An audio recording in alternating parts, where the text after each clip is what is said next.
I'd like to talk about Bayou Buzz newsletter went out yesterday with a shocking headline concerning the governor's race and maybe new developments there. The narrative has been over the past few months that we're headed toward a runoff between John Bel Edwards, the Democrat, and David Vitter, the Republican. Is there a new development in that race? Well, there's a new development in terms of a poll that has come out, and that poll indicates that that Scott Angelle is doing well, and the poll indicates that he is actually leading David Vitter now. But who did the poll, and is it reliable, and is it something that you think can be trusted? That's really, it's a very difficult question to answer, and here's why. Number one, to me it's more reliable than the information I've seen elsewhere, other than a poll that occurred, I think in March or April, by Bernie Pincinat. The point being that there have been other polls. Those polls have appeared on Hayride.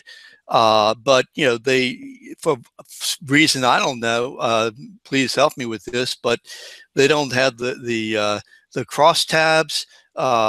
Those polls, I mean, the last poll didn't even have the poll. It was just okay, this is what just the result is. The raw numbers. Yeah. No, it wasn't even the raw. I mean, it was a paragraph saying, okay, well, this is. I mean, to me, that's not the way. I mean, that is not the way. If you're going to be, say, authoring a poll, you put it out there. Now, I don't know if you saw David Vitter's response. I think he called it a poll from Dreamland or something. I mean, that Verne Kennedy was wrong about all these races. He talked about the mayor's race in New Orleans and other races where pollster Verne Kennedy has been way off. And the impression is this is another poll where the pollster is just way off. Well, yeah, I mean, that's I communicated with Kyle Ruckert, I'm sorry, who's the campaign chairperson for David Vitter, and was running Vitter's office up in Washington, D.C. and so. I mean, obviously that's what he said, and I think it's, I mean, he has every reason to present that information, but I think that you still have to look at the poll itself, okay, and decide whether or not you believe it. Is the information correct? Yeah, I mean, there's always a question of bias anytime you see a poll, but what about the numbers of this poll? And so that's what I dug, into the numbers, and I gave Kyle Ruckert, and I also gave the pollster an opportunity to discuss those numbers and the validity of those numbers.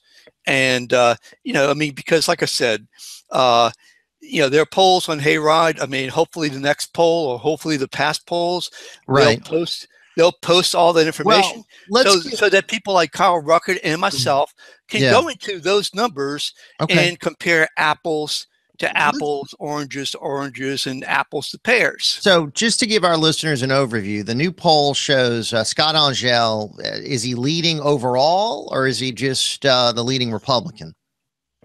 Yeah. First of all, there's two ways of looking at the poll. One is taking the results, okay, and then to do what is called the African American redistribution, 90% in a statewide election, right? Yeah, and to recalculate. So basically, in the July report, the poll, basically what you had was, I'm just looking at the numbers right here. You had John Bel Edwards had 20%, Angelle with 25%, David Vitter 22%, Jay Darden 12%, and undecided 21%. So the answer to that, just in terms of the questions and the responses, okay, where Angelle was 25%, and David Vitter was 22%, Edwards 20%. Now, after the African American redistribution, it was Vitter with 21%, Edwards 34%, Scott and Joe with 21%. So assuming that the election were today, and the African Americans were turned out, and now here what the pollster did was he calculated that based upon a 26% turnout. Okay. Not 28%, which he's 26. He says is conservative. There's question as to whether or not there'd be a greater turnout. I think there would be a greater turnout in a black community, greater turnout in a white community for a governor's race. Yes. Well, and so I think you can look at these different numbers. And what I'm saying is that at least for whatever it's worth, he put the numbers out there with the crosstabs. Yeah. Okay. The questions, the analysis, etc. And so far, other than Bernie Pincinat, nobody has done that. Okay. Okay. So how can I compare?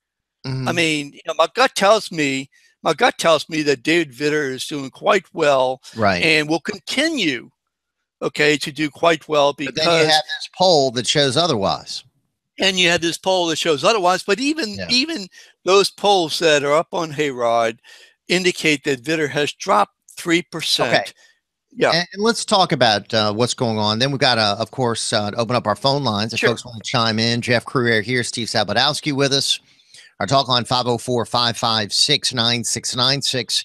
Seems like Vitter is focusing more on the crime issue at a forum. He really said two things. One, state police needs to be in New Orleans permanently. Two, he says, hey, the crime problem right now, the murder rate increase.